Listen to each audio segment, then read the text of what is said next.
"Bangun nak," ucap mama sambil menggoyang-goyangkan badan anaknya yang masih terlelap. Seketika Nala terbangun dan melirik jam di dinding. Waktu sudah menunjukkan jam 17:48 WIB. "Mama kan bilang kalau tidur menjelang maghrib itu pamali," ucap mamaku. Sebenarnya ada banyak sekali kepercayaan menyangkut waktu menjelang maghrib. Bahkan ketika anak-anak kecil bermain di luar, para orang tua akan segera menyuruh anaknya kembali ke rumah, termasuk tidur saat maghrib, sebab jika itu dilakukan maka akan ada sesuatu hal yang tidak baik. Perpindahan waktu dari sore ke malam diyakini banyak orang sebagai waktu terhubungnya gerbang dunia manusia dan dunia lain. Namun, banyak juga orang yang tidak percaya hal tersebut karena tidak menemukan korelasi antara waktu maghrib dengan hadirnya makhluk-makhluk dari dunia lain. Lain dengan Nala, sejak kecil, Nala sudah mempercayai jika ada hal-hal di luar kemampuan manusia biasa. Ia percaya bahwa manusia hidup berdampingan dengan makhluk lain yang tak kasat mata karena seringkali Nala merasakan gangguan oleh makhluk-makhluk tersebut.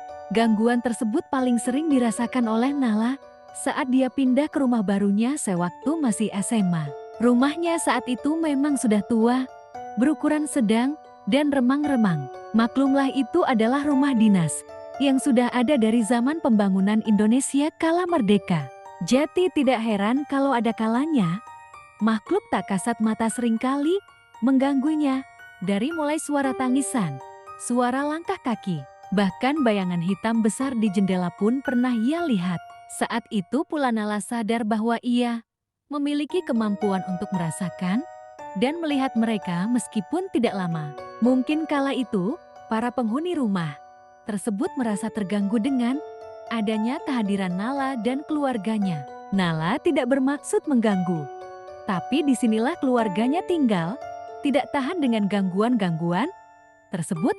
Akhirnya Nala cerita kepada kakaknya, "Kak, masa Nala akhir-akhir ini sering banget ketindihan ya kalau tidur," kata Nala sambil rebahan di kasur kakaknya, Syifa. Saat itu Syifa sedang sibuk berkutat dengan laptopnya, tapi karena adiknya tiba-tiba muncul, Syifa berhenti sejenak. "Ih, apaan sih tindihan?" "Gak tahu gue," jawab Syifa dengan ketus. "Itu loh, kalau pas lagi tidur terus rasanya badan gak bisa bergerak, kayak setengah sadar gitu, pengen bangun tapi gak bisa. Soalnya ngerasa ada yang gangguin Nala tidur." Nala menjelaskan kepada kakaknya secara halus agar kakaknya tidak terlalu panik dan menjadi takut. "Oh itu mah biasa Nala. Nih ya, nama ilmiahnya itu sleep paralysis atau kelumpuhan tidur. Biasanya terjadi kalau lo kelelahan atau gangguan siklus tidur. Coba deh lo Google." Syifa lalu menunjukkan layar HP-nya ke Nala. Di layar handphone tertulis penjelasan mengenai sleep paralysis tersebut. Maklum, kakak Nala kuliahnya jurusan psikologi, jadi hal-hal yang mistis pun bisa dijelaskan secara realistis. Tapi Kak, Nala tuh udah sering banget begitu semenjak kita pindah ke rumah ini. Bahkan Nala pernah cuma tiduran sebentar aja tiba-tiba langsung tertidur. Dan tahu-tahu Nala udah gak bisa gerak." Nala masih terus mencoba menanyakannya. Ia penasaran apakah hanya ia yang merasakan atau kakaknya juga pernah merasakannya. "Nala, lo tuh cuma kecapekan, kurang tidur. Udah sana, gue mau lanjutin kerjaan gue." Syifa lalu kembali fokus pada laptopnya. Ia sadar kalau kakaknya tidak pernah merasakan apa ia rasakan. Syifa tidak tahu bahwa gara-gara tindihan itu, Nala takut sekali tidur.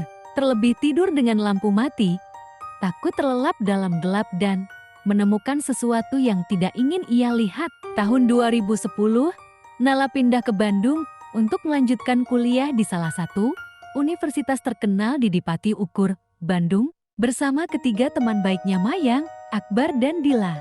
Mereka menjalani perkuliahan yang cukup berat karena ini baru pertama kalinya Nala hidup sendiri jauh dari keluarganya. Tapi karena ada teman-teman, Nala melewati harinya penuh dengan semangat dengan pengalaman barunya ini. Kehidupan kampus Nala di Bandung pun sangat menyenangkan. Berbeda jauh dengan kosannya yang cukup angker, Pengalaman yang ia alami benar-benar tidak bisa dilupakan olehnya. Nala tinggal di sebuah kostan di daerah Daegu. Ia tinggal bersama dengan Mayang dan Dila. Rumah kos yang Nala tinggali seperti rumah biasanya tidak terlalu besar, namun rumah tua yang memiliki 2 tingkat. Di lantai pertama ada 3 kamar yang berdekatan dengan dapur. Di dekat dapur ada pintu yang menghubungkan kamar-kamar kos dengan kamar milik bapak dan ibu kos. Kemudian di lantai 2 juga ada 3 kamar. Disitulah letak kamar mereka bertiga. Seperti biasanya, kerjaan anak kostan. Kalau lagi bosan pasti main ke kamar temannya. Suatu sore Nala dan Mayang berkumpul di kamar Dila sambil membahas boyband dan girl band Korea yang saat itu lagi hits. "Duh Dil, opa ganteng banget," kata Mayang sembari nonton video klip boyband kesayangannya. Mana. Ah, masih gantengan apa Gyumei? Lihat deh tuh, mana gemes banget. Dila pun gak mau kalah membahas idolanya. "Nala, sini dong lihat videonya bareng." Mayang menoleh ke belakang sambil mencolek Nala yang tiduran di atas karpet. "Mayang, gak tahu kenapa nih rasanya ngantuk banget. Gue tidur bentar ya." Tidak lama setelah itu, Nala pun tidur terlelap. Sementara Nala sudah tertidur, Mayang dan Dila yang masih sibuk membahas boyband. Ketika ia tidur, Nala bermimpi berada di suatu tempat yang ia tidak kenali. Lalu samar-samar dari kejauhan, Nala melihat seseorang melambaikan tangannya, memanggilnya untuk segera datang. Karena penasaran, Nala pun mendekat. Ternyata yang melambaikan tangannya adalah nenek Nala. Merasa tenang, Nala pun menghampiri neneknya yang tersenyum. Perlahan ia mendekati neneknya. Namun tiba-tiba Nala merasakan ada yang aneh. Ia menatap wajah neneknya yang tersenyum. Saat ia berada di depannya tiba-tiba, wujud neneknya berubah menjadi sosok wanita yang menakutkan dan langsung mencengkram tangan Nala. Wanita dengan rambut panjang terurai, bentuk wajah memanjang, mata hitam, legam, raut wajah menyeramkan. Seluruh warna kulit pucat, dan yang paling mengerikan ialah kepalanya tak tertopang oleh tulang leher, seolah kepala tersebut patah. Sambil berayun-ayun kepala tersebut mendekati wajahku dan berteriak, "Ayo ikut saya ah. Ayo ikut saya ah."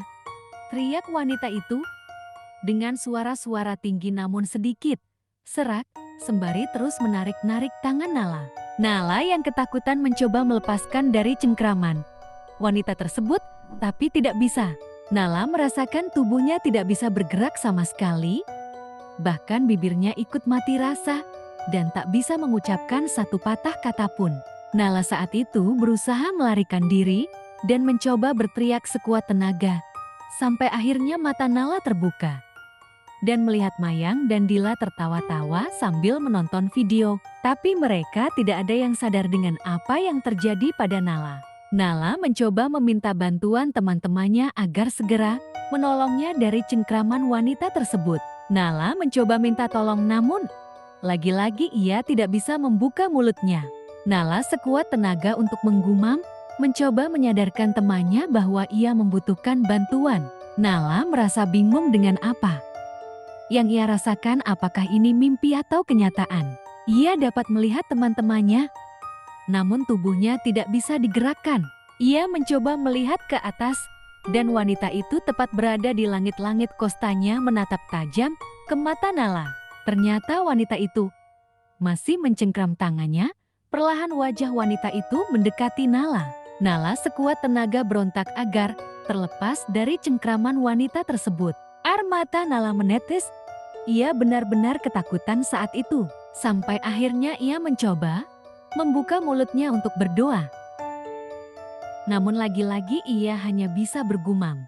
Ia bergumam semakin kencang sampai akhirnya Mayang dan Dila mendengar gumaman Nala. Dila, itu Nala kenapa?" Mayang ketakutan sambil memegang tangan Dila. "Nggak tahu Meh. Nala kenapa itu? Kok dia gumam-gumam gitu? Tapi matanya melek Del.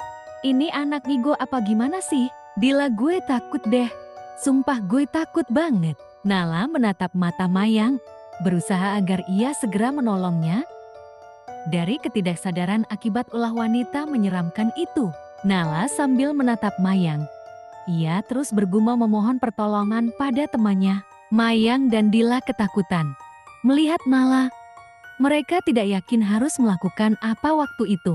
Kepala wanita itu semakin mendekati wajah Nala.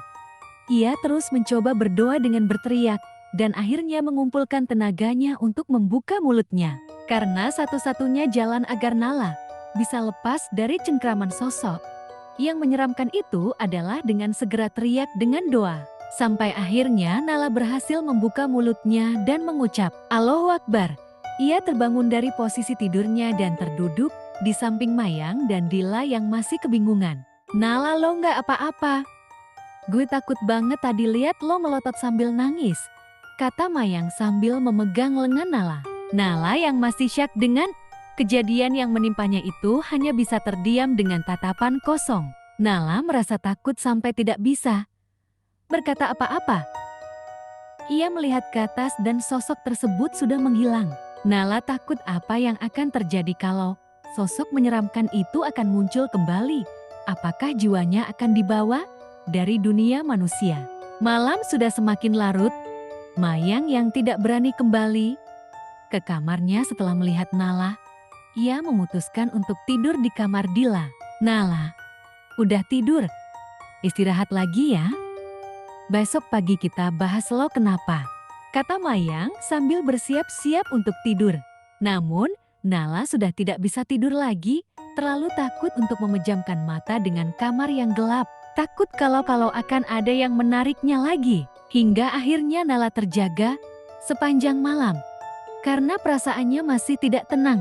Ia melihat jam sudah menunjukkan pukul 4. Ia pun memutuskan untuk berangkat kuliah. Setelah rapi-rapi dan mandi, dengan mata yang masih sayu karena rasa kantuk, ia membuka pintu kamarnya dan keluar. Sesampainya di gerbang kos, tiba-tiba terdengar suara memanggil. Teh Nala, panggil Mang Abut penjaga kosan. Iya Mang, tumben dah mau pergi aja subuh-subuh begini, berangkat sendirian aja. Iya Mang, yang lain masih tidur, aku mau duluan aja. Hah, temen saya Mang? Tanya Nala keheranan. Nala terkaget. Ia sadar kalau di kamarnya tidak ada siapa-siapa. Karena semalam mereka bertiga tidur di kamar Dila. Nala langsung menoleh ke atas dan melihat jendela kamarnya. Ia melihat sosok wanita tadi malam itu tersenyum menatap mata Nala. Apa yang akan terjadi jika kalian mengalami kejadian mengerikan seperti ini? Dan bagikan pengalaman horor kalian di kolom komentar. Nanti kita akan membahasnya bersama.